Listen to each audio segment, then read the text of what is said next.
नमस्कार, बहुत स्वागत है आप सभी का। मैं हूं सौरभ शर्मा और आप देख रहे हैं हमारी खास पेशकश 2024 के चुनाव को लेकर के। राहुल गांधी को कल सुप्रीम कोर्ट से बड़ी राहत मिली और उसका सीधा प्रभाव यह है कि राहुल गांधी अब आपको संसद में फिर से दिखाई देंगे और मौका भी बड़ा खास है क्योंकि अगले हफ्ते से अविश्वास प्रस्ताव पर संसद में चर्चा शुरू होगी, जिसका जवाब अंत में प्रधानमंत्री भी देंगे। लेकिन विपक्ष के खेमे में एक कमी जरूर दिखाई दे रही थी राहुल गांधी के न होने से। वो कमी अब पूरी होगी। अब राहुल गांधी भी बोलेंगे। राहुल गांधी मणिपुर के मुद्दे पर, जहां वो गए भी थे, और देश के तमाम हालात पर अपनी बात रखेंगे। और विपक्ष, खासकर कांग्रेस पार्टी में इसको लेकर बहुत ज्यादा उत्साह है, जोश है। कोर्ट का फैसला आने के साथ कांग्रेस के साथ साथ इंडिया अलायंस के तमाम नेता भी इस वक्त आपको जोश में दिखाई देंगे। राहुल गांधी की इस वापसी से 2024 की जो लड़ाई है वो भी काफी दिलचस्प बन गई है, क्योंकि अभी तक ये सवाल था कि राहुल गांधी को क्या कोई राहत मिलेगी। अगर नहीं मिलती तो 8 साल तक उनकी चुनावी राजनीति का सवाल था, उस पर प्रश्न चिन्ह लगा हुआ था। लेकिन फिलहाल इस फौरी राहत के बाद जब पार्लियामेंट में राहुल गांधी लौटेंगे तो लोकसभा का दृश्य तो इंटरेस्टिंग बनेगा ही, और साथ साथ अब 2024 के चुनाव को भी मोदी बनाम राहुल गांधी की नजर से देखा जाने लगा है। राहुल गांधी के लौटने का देश की राजनीति पर, खास तौर पर इंडिया अलायंस के अंदर क्या प्रभाव पड़ेगा, इस पर आज हम चर्चा करेंगे। और राहुल गांधी की वापसी पर कांग्रेस के नेता क्या कह रहे हैं, भारतीय जनता पार्टी क्यों कह रही है कि बकरे की अम्मा कब तक खैर मनाएगी, ये सारे सवाल हमारे साथ हैं। और हमारे बीच ऑडियंस मौजूद है, इनके अपने कुछ सवाल हैं। युवा ऑडियंस है, देश की राजनीति की नब्ज पहचानती भी है, फॉलो भी करती है, इनके सवाल भी हम लेंगे। मेहमानों से आपका परिचय सबसे पहले कराना चाहते हैं। हमारे साथ अजय उपाध्याय जी जुड़ रहे हैं कांग्रेस पार्टी से, जोरदार तालियों से स्वागत कीजिए। साथ ही सत्य प्रकाश मिश्रा जी हमें ज्वाइन कर रहे हैं स्टूडियो में जेडीयू से, बहुत स्वागत सत्य प्रकाश जी आपका भी। सीनियर जर्नलिस्ट अनंत विजय जी हमारे मेहमान हैं आज। अनंत विजय जी आपका स्वागत है। बीजेपी से अजय आलोक बस किसी भी लम्हा स्टूडियो पहुंच सकते हैं। आइए इस बीच हम लोग आज की चर्चा की शुरुआत करते हैं। जैसा मैंने कहा, अजय उपाध्याय साहब, बीजेपी के नेता कल से तमाम कह रहे हैं कि राहुल गांधी लौट आए, चलिए अच्छी बात है। पहले तो वो तंज कर रहे हैं, चलिए कुछ हल्का फुल्का माहौल भी पार्लियामेंट में बनेगा, हंसी मजाक भी होगा, राहुल गांधी आएंगे तो। फिर वो एक संजीदा बात ये कह रहे हैं कि राहुल गांधी के ऊपर अभी बड़े सारे मुकदमे लगे हुए हैं। राहुल गांधी के ऊपर वीर सावरकर के अपमान का मुकदमा चल रहा है, नेशनल हेराल्ड का मुकदमा चल रहा है, इसीलिए वो कह रहे हैं बकरे की अम्मा कब तक खैर बनाएगी। अभी तो फौरी राहत मिली है। देखिए, दो चीज़ें हैं। पहले तो सर्वोच्च न्यायालय ने जो ये फैसला दिया है, स्टे किया है उनके सदस्यता खत्म होने की, जो दूषित कहीं ना कहीं षड्यंत्र किए गए थे, मुझे लगता है कि सर्वोच्च न्यायालय को हृदय से धन्यवाद, पूरी कांग्रेस पार्टी, पूरे कांग्रेस नेतृत्व और देश के उन सभी लोग जो इस लोकतांत्रिक प्रक्रिया में न्याय के सम्मान में, न्याय के लिए कहीं ना कहीं वास्ता रखते हैं। मुझे लगता है कि जो पूरी प्रक्रिया हुई, सबने देखा कैसे लोअर कोर्ट, फिर वहाँ हमने अपील की, हाई कोर्ट, लंबी लंबी लिस्ट, लंबी लंबी पन्नों पर पन्ना भरते रहा, 400-400 पेज का उसने डिसीजन दिया, हाई कोर्ट और लोअर कोर्ट ने। लेकिन सच तो यही है कि 2 साल अधिकतम क्यों दिया गया सजा, इस पर कोई एक टिप्पणी, एक वर्ड नहीं लिखा था, जिसको मैं नहीं कह रहा हूं, सुप्रीम कोर्ट ने कहा कि यह गलत हुआ। ये सच्चाई तो, यही बात हम लोग शुरू से कहते थे। जब राहुल गांधी जी के साथ ये अन्याय हो रहा था तब भी हम कहते थे कि राहुल जी के साथ गलत हो रहा है। कुछ लोगों ने, जो भाजपा के साथ एमएलए हैं, जो पूर्व में मंत्री रहे गुजरात में, अचानक उन्होंने नाम अपना मोदी रख लिया और उसके बाद राहुल जी पर केस कर दिया। और वो केस जो है, जिस तरह से विंडिकेशन हुआ, जिस तरह से उनके साथ कहीं ना कहीं षड्यंत्र करने का प्रयास हुआ, और अचानक दोनों कोर्ट ने, हाई कोर्ट ने और लोअर कोर्ट ने, उस मेरिट को बिना ध्यान में रखे अधिकतम सजा दी, जो आज तक के इतिहास में, 160 साल के इतिहास में, जब से कानून की प्रक्रिया है, किसी को भी ऐसी सजा नहीं मिली थी। क्या राहुल गांधी अपराधी हैं? क्या क्रिमिनल हैं? क्या वो कोई इस देश के विरुद्ध कोई अपराध उन्होंने किया, समाज के विरुद्ध अपराध किया? फिर ऐसी सजा उनको क्यों? कोर्ट ने, सुप्रीम कोर्ट ने स्पष्ट कहा है कि यह सिर्फ राहुल गांधी का प्रश्न नहीं है। यदि ऐसी सजाएं दी जाएंगी तो इस देश में संसद में बैठे हुए तो 70% लोग क्रिमिनल, जो रियल में क्रिमिनल जिनका रिकॉर्ड है, और भाजपा के लोग उसमें सबसे ज्यादा हैं, 70% हैं, वो लोग तो संसद में बैठे हैं, जो एक ईमानदार प्रयास करके सड़क से संसद तक जनता की आवाज, युवाओं की आवाज, महिलाओं की आवाज, मणिपुर से मेवात तक की आवाज उठाने का प्रयास कर रहा हो, 4000 किलोमीटर की यात्रा करके लोगों से मिल करके लोगों की समस्याओं को सुनने का प्रयास कर रहा हो, वैसे आदमी को आप अचानक अधिकतम सजा देकर क्या ये चलिए, अब ये तो कोर्ट की अन्याय बात था है, या अब नहीं आगे था? आप अभी इसी अपील भी चल अन्याय रही के है उसकी। विरुद्ध जो है हम सुप्रीम कोर्ट गए 10 सेकंड सिर्फ, और सुप्रीम कोर्ट ने हमें राहत दी है। कोर्ट की जो भी निर्णय है उसका हम स्वागत आज भी करते हैं, आगे भी करेंगे। तंज की बात आपने कही है, तंज जरूर कसा जा रहा है और भाजपा के लोग सिर्फ तंज ही कसना जानते हैं। आज देश तंग है, लेकिन तंगी से निजात नहीं, महंगाई और बेरोजगारी से निजात नहीं, महिलाओं की सुरक्षा पर कोई तंज नहीं, उस पर तंज कसे ना कि किस तरह मणिपुर में क्या हाल हुआ अब है। राहुल गांधी के लौटने का अब क्या असर होगा? निश्चित तौर पे राहुल जी एक सुलझे हुए एक ईमानदार पॉलिटिशियन है। उनका प्रयास होगा जो मुद्दे हैं उन मुद्दों पर, संसद से सड़क तक जो जनता के मुद्दे हैं उस पर वो लड़ाई लड़ते रहे हैं। संसद के अंदर आएंगे तो निश्चित तौर पे वो सारे मुद्दे, अडानी का मुद्दा पिछली बार उन्होंने उठाया और उसके कारण ये सारी दुर्घटना जो भी हुई है, अचानक उनको सदस्यता खत्म कर देना, उनको घर से बेघर कर देना, फिर उनके साथ एक एक तरह से छवि बिगाड़ने के लिए अलग अलग तरह की पूरी मशीनरी लगा देना, ईडी सीबीआई का दुरुपयोग करना, ये सबने देखा है। राहुल गांधी हम सबकी आवाज हैं। इंडिया जो हमारी एक टीम बनी है, जो पार्टी बनी है, जो ग्रुप बने हैं, वो उन जन मुद्दों पर ही बात करेगी।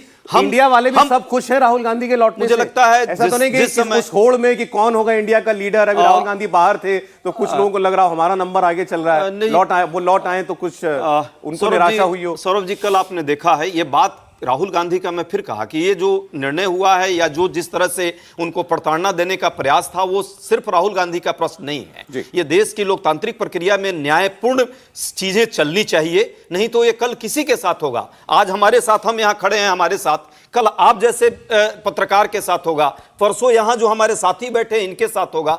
मुझे लगता है न्यायिक होना चाहिए व्यवस्था, यही लोकतंत्र, यही इतने सालों का हमारा प्रयास और हमारा इतिहास रहा है। अनंत विजय जी, आप ये राहुल गांधी की वापसी का आप देश की और इंडिया विपक्ष की राजनीति पर क्या प्रभाव देखते हैं? बहुत से लोगों का कहना है कि अभी तक बहुत से विपक्ष के जो नेता थे उनको लग रहा था कि अभी तो रेस से बाहर हैं, कम से कम राहुल गांधी चुनावी रेस से तो बाहर ही थे अभी तक, लेकिन अब राहुल गांधी वापस आए हैं। अब उम्मीद बंधी है कि भाई उनको हो सकता है कि जो दोष सिद्धि है वो भी खत्म हो जाए उनके खिलाफ अपील में।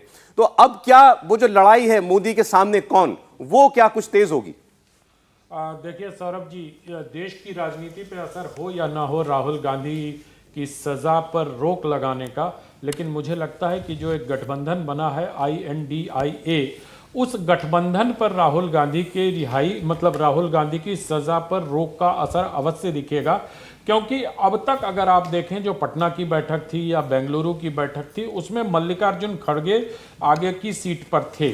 सबसे पहले तो अगर हम थोड़ा सा अगर समय दें आप, तो मैं बताऊं कि जिस प्रकार से पहले पटना की बैठक के पहले नीतीश कुमार जी केंद्र में थे, उन्होंने सारे लोगों को एकजुट किया, सबको एक साथ किया, पहली प्रेस कॉन्फ्रेंस में भी बैठे रहे। लेकिन जब बेंगलोर में वो बैठक हुई तो नीतीश कुमार हल्का सा नेपथ्य में नजर आए और शरद पवार ने वहां सेंटर स्टेज ली।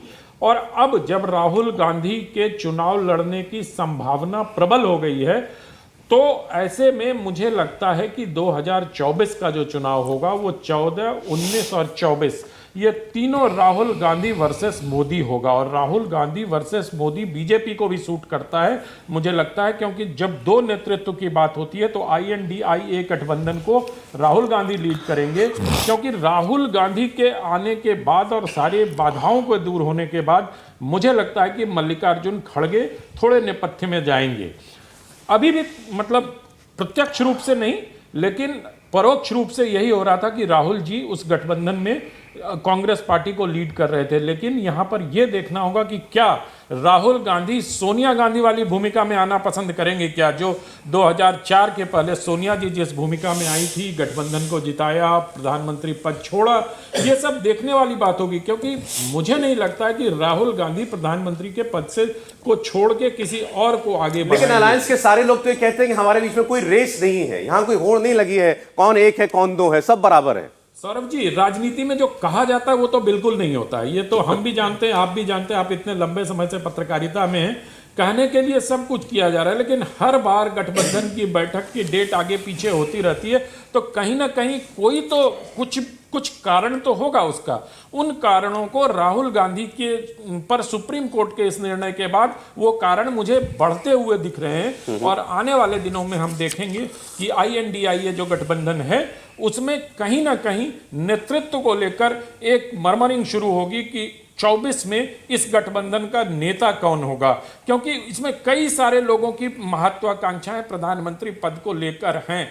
देखने वाली बात यह होगी कि चुनाव के बाद, अगर ये लोग चुनाव के बाद की बात करते हैं कि हम नेता चुनाव के बाद चुनेंगे, तो इसके भी उदाहरण भारतीय संसदीय राजनीति में हैं। तो चुनाव के बाद जो होगा तो उसको किसको कितनी सीटें आएंगी इस पर तय होगा। और अभी जो गठबंधन का स्वरूप है उसमें यह लगता है कि राहुल गांधी की पार्टी को सबसे ज्यादा सीट आएगी। तो स्वाभाविक तौर पर राहुल गांधी या उनके पार्टी के जो नॉमिनी होंगे वो प्रधानमंत्री पद के दावेदार हो। आप कह रहे हैं कि अब इस इंडिया गठबंधन के अंदर कुछ खींचतान बढ़ेगी, ऐसा आपको लगता है? जी, मुझे ऐसा लगता है कि जो आपस में जो दल सत्यप्रकाश जी, उन दलों में थोड़ी सी ये देखिए, जब से इंडिया गठबंधन बना उसके बहुत पहले पिछले साल सितंबर अगस्त में नीतीश कुमार जी ने भारत में विपक्षी एकता की एक महासरकार बिहार में बनाई और इसका स्वर तेज उठा कि पूरे देश में विपक्ष को एक होकर महंगाई, बेरोजगारी और सरकार की लापरवाही और अलोकतांत्रिक व्यवस्था के खिलाफ संघर्ष करना चाहिए। बैठक हुई पटना में, नीतीश कुमार जी ने ममता बनर्जी और खड़गे जी सबके आग्रह पे बैठक बुलाई। बेंगलोर में बैठक हुई, तमाम 26 पार्टियां वहां मौजूद हुई। कोई खींचतान नहीं है। देश के लोकतंत्र की रस्सी को खींचकर चलने की जरूर हमारी तान है।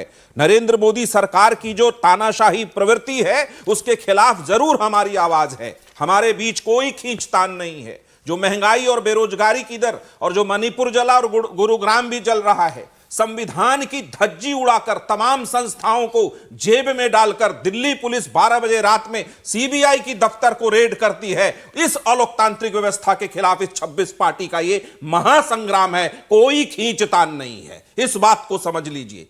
रही बात राहुल रिटर्न से भारत के लोकतंत्र में लोगों की आस्था प्रबल होगी। आप समझिए कि भारतीय जनता पार्टी का एक सांसद 2016 में नारायण भाई काचाड़िया को अदालत ने सजा सुनाई 3 साल की, वो भी आपराधिक मामलों में, लेकिन उसकी सदस्यता लोकसभा के अध्यक्ष ने उस समय रद्द नहीं की। और जब गुजरात के एक छोटी सी अदालत ने सजा सुनाई राहुल गांधी को, 24 घंटे में ओम प्रकाश बिरला जी ने अपने समस्त विवेकाधिकार का इस्तेमाल किया और राहुल गांधी की सदस्यता निरस्त कर दी और सरकार ने उनका बंगला खाली करा दिया। इससे पता चलता है कि नरेंद्र मोदी सरकार के हाथ में जितने कानून व्यवस्था है उसका उपयोग इस तरह से करे कि कुचल दे विपक्ष को। तो यह ठीक नहीं है। अपने सांसद की सदस्यता रद्द नहीं की कचाड़िया साहब की, राहुल गांधी की कर दी, घर भी खाली करा दिया। सुप्रीम कोर्ट ने जितनी टिप्पणियां की हैं उस निचली अदालत के फैसले पर, उससे यह साफ पता चलता है कि कुछ ना कुछ ऐसा दाल में काला था कि राहुल गांधी की आवाज को बंद करने की, विपक्ष की आवाज को बंद कर देने की साजिश इस सरकार की रही है। अब वो आवाज फिर से उभरेगी और पूरी विपक्षी एकता में एक बात मैं आश्वस्त कर दूं, सिर्फ एक मुद्दे की लड़ाई है, भारत, उसका लोकतंत्र, उसके लोगों की सुरक्षा, उसके लोगों को रोजगार और महंगाई पर काबू करना और तमाम लोगों की आवाज को एक मुखर आवाज देना। ये 21वीं सदी का भारत है, इसमें विपक्ष ये भूमिका जरूर निभाएगा। अच्छा, जरा कुछ कमेंट आप लोगों के। आपको लगता है कि राहुल गांधी के साथ अन्याय हुआ था, राहुल गांधी के लौटने का क्या प्रभाव पड़ेगा? विपक्ष मजबूत होगा, ऐसा लगता है आपको? विपक्ष की आवाज मजबूत होगी, पार्लियामेंट में भी अब राहुल गांधी बोलेंगे? किसी का कोई कमेंट है आप में से अभी? चलिए ठीक है। हाँ, अच्छा, कुछ बोल रहे हैं, बोलिए। सर, जिस प्रकार से वहाँ राहुल जी बाहर जाकर बोलते थे कि लोकतंत्र खतरे में है और फिर उसके बाद सर्वोच्च न्यायालय पर भी आरोप लगाए कि मोदी जी, तो क्या आप इस फैसले के बाद उनसे माफ़ी मांगेंगे सर्वोच्च न्यायालय से कि उन्होंने कहा कि सर्वोच्च न्यायालय को शायद कोई और चला रहा है, ऐसा कोई कमेंट, तो उस पर क्या वो अब माफ़ी मांगेंगे क्योंकि उनके पक्ष में अब तो आ गया है फैसला? बहुत अच्छा प्रश्न किया है। पहली बात, राहुल गांधी जी जब भी बाहर गए, ये आईटी सेल भाजपा का है जो उसके एक पार्ट को दिखाता है, पूरा नहीं दिखाता है, सबको पता है और वो दिखता है जिस तरह से। जहां तक बात न्यायपालिका की है, न्यायपालिका ने ही, सर्वोच्च न्यायालय ने खुद ही अपने नीचे के न्यायालयों पर कहीं ना कहीं इसी फैसले में स्पष्ट कर दिया कि इतनी जल्दीबाजी क्या थी लोअर कोर्ट को और हाई कोर्ट को कि पन्ने पर पन्ने तो बढ़ाते गया, इतनी बड़ी 400 पेज की वो उन्होंने अपनी डिसीजन दे दी, लेकिन जो मूल बात थी, एक शब्द लिखना था कि 2 वर्ष की अधिकतम सजा किसी भी व्यक्ति को क्यों दे रहे हो, इसकी बात उन्होंने नहीं रखी। इसका मतलब, और दोनों संजोग की बात है, मैं प्रश्न नहीं लगा रहा, लेकिन यह सच है कि दोनों गुजरात हाई कोर्ट और लोअर कोर्ट ने किया। न्यायपालिका पर उन्होंने जरूर ये बात कही थी कि न्यायपालिका की कुछ चीजें कहीं ना कहीं स्थापित है, न्याय को सिर्फ होना नहीं चाहिए, न्याय दिखना चाहिए। सुप्रीम कोर्ट पर उन्होंने कभी प्रश्न नहीं लगाया और न्यायपालिका ने जो है ये बात आज सुप्रीम कोर्ट ने स्पष्ट कर दिया है, न्याय जब दिखेगा, लोकतंत्र में न्याय का होना जरूरी है, तभी लोकतंत्र मजबूत होगा। और इसी बात को बार बार कह रहे हैं कि ऐसी चीजें ना हो। ये राहुल गांधी के साथ हुआ ये मैटर नहीं करता, किसी भी नागरिक के साथ नहीं होना चाहिए। आप हो, मैं हूं, सामान्य व्यक्ति हो, जब भी न्यायपालिका के पास जाए तो गुण और दोष के आधार पर निर्णय होना चाहिए, किसी के प्रभाव के आधार पर नहीं। सत्ता पक्ष कम से कम प्रभावित न करे किसी भी। लेकिन देखिए, अब निचली अदालत स्वतंत्र नहीं है, केवल मैंने ये नहीं कहा, मैंने नहीं कहा है, तो सुप्रीम कोर्ट ने कहा है कि निचली अदालत की जो सुप्रीम कोर्ट ने प्रक्रिया थी वो ठीक नहीं, आपने अधिकतम सजा क्यों दी, मैं नहीं कहा। इसका ठीक है, लेकिन सुप्रीम कोर्ट तो बहुत हम दर्जनों क्या हजारों मामले होंगे, सुप्रीम कोर्ट निचली अदालतों के हाई कोर्ट के मामले पलट देता है। इस मामले में दो चीजें, ये मामले में पलट इस मामले में दो बातें आई है। ये सिर्फ, मैं बार बार कह रहा हूं कि ये सिर्फ राहुल गांधी जी के सदस्यता खत्म करने की बात नहीं थी। 20 लाख लोग जो वोटर हैं, जो उनके कंस्टिट्यूएंसी में वायनाड में लोग बार-बार उनके साथ भी अन्याय हुआ नहीं। क्या लोकतंत्र में राहुल गांधी के मतदाताओं के साथ भी आप अन्याय करवाएंगे? सर ऐसा तो नहीं, ये कोर्ट ने कहा है, मैं नहीं कह रहा हूं। ये भाजपा के लोग और कांग्रेस की बात नहीं है। लालू जी डिस्क्वालीफाई हुए, आजम खान डिस्क्वालीफाई हुए। जो न्याय संगत व्यवस्था है उसमें सब जानते हैं। लेकिन जिस तरह की प्रक्रिया अपनाई है लोअर कोर्ट और हाई कोर्ट ने, ये मैं नहीं कह रहा हूं, सुप्रीम कोर्ट ने कहा कि गलत हुआ है। मैं तो स्टे के लिए क्या करना, बात को आगे बढ़ा रहा हूं कि सुप्रीम कोर्ट ने पहली बार कोई लोअर कोर्ट का फैसला हो और उसके खिलाफ कुछ बोला हो या उसको गलत बताया, ऐसा तो नहीं है, आगे भी हुई है, अक्सर होता है। इसी बात को हम लोग कह रहे हैं कि न्यायपालिका के अंदर ईमानदारी से, ऐसे नहीं, अच्छे वकील जज भी हैं, अच्छी न्याय व्यवस्था भी है, सुप्रीम कोर्ट ने इस बात को भी रखी है। ठीक है, अजय आलोक जी भाजपा से हो रही है, वो स्टूडियो पहुंच चुके हैं। अजय जी, चर्चा आपकी, आप नहीं आए थे तो चर्चा चल रही थी कि अब राहुल गांधी जी आएंगे, विपक्ष को एक बल मिला है, जोश है। अब मोदी जी को अब सुनना पड़ेगा राहुल गांधी जी को बैठ करके पार्लियामेंट के अंदर भी। और अच्छा, आपका माइक मुझे बताया जरा, अभी जरा ऑन हो जाए एक बार, तो फिर अजय आलोक जी का हम लोग रुख कर सकते हैं। मुझे बताइएगा कब उनको हम लोग चर्चा में शामिल कर सकते हैं, थोड़ा विलंब हुआ। अच्छा ठीक है, अब उनका माइक जो है ठीक हो गया है। मैंने तो कुछ कांग्रेस के नेताओं की बातें सुनी, उन्होंने कहा tiger is back, Rahul Gandhi वापस आए हैं। अब किसी ने तो यह भी कहा कि अब आएगी सवालों की आंधी, लौट रहे हैं राहुल गांधी। तो और कल एक प्रवक्ता थे, उन्होंने कहा सहमे हुए हैं नरेंद्र मोदी इस डर से कि राहुल गांधी पार्लियामेंट में आएंगे। एक आदमी कितनी बार जन्म लेता है, पहले ये बताइए, दर्शक ही बताएं, कितनी बार जन्म लेता है भाई? ये 2004 से राहुल गांधी कितनी बार जन्म लेंगे?